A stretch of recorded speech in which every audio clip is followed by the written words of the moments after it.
Let us discuss the type 4 problem. What is the type 4 problem? Fillet weld is there but with end returns. The question is here. Determine the size and length of the fillet weld for a lap joint to transmit a factored load of 120 kN as shown in the figure. Assume site weld. Okay. Fe 410 steel, width of the plate is 25 mm. These things are given in the question. Very simple question. And the solution is, you have Fu 410 Newton per mm square. It is site weld. So MW will be 1.5. For Fu4, Fy you know. Factored load, question may given. It is 120 kilonewton. Width of the plate, it's given in the question, 75 mm. These are the things given in the question. What is the step 1? That is, we have to calculate the size of the weld. Minimum size of the weld should be greater than 3 mm. Maximum size should be S is equal to T minus 1.5. Okay.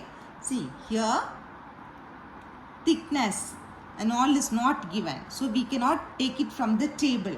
So we also have this condition should be greater than 3 mm. So we consider this condition to determine the thickness of the minimum size of the weld.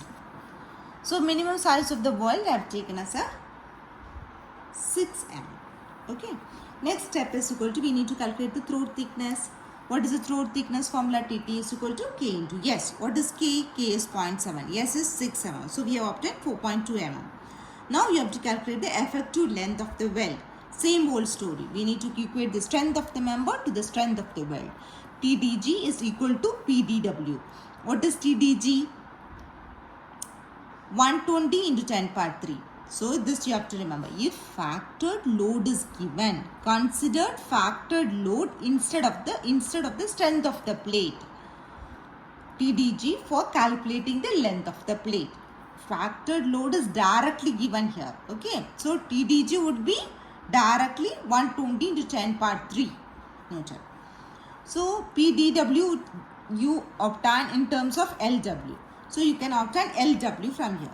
So what is the length of the weld to be provided on each side? It is equal or unequal? It is equal only. See, it is equal on both sides, but there is an end return. So as it is equal, we simply divide by 2 and obtain 90.5 mm.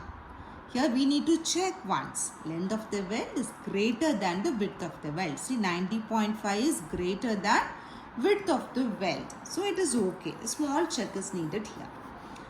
Now, as end returns, provision for end returns has to be given. End returns are made equal to twice the size of the weld to relieve the high stress concentration.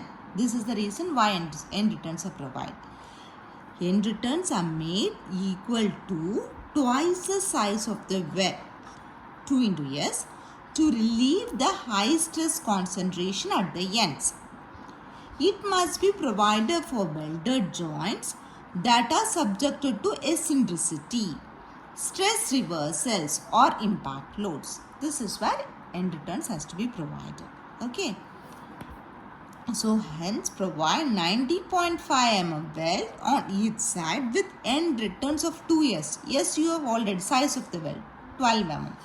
So the total length will be 90.5 plus 95.5 plus 12 plus 12. That is 2 into 90.5 plus 12 is equal to 205 as shown in the figure. Very simple problem. Only this 2S and a small check has to be done. Thank you.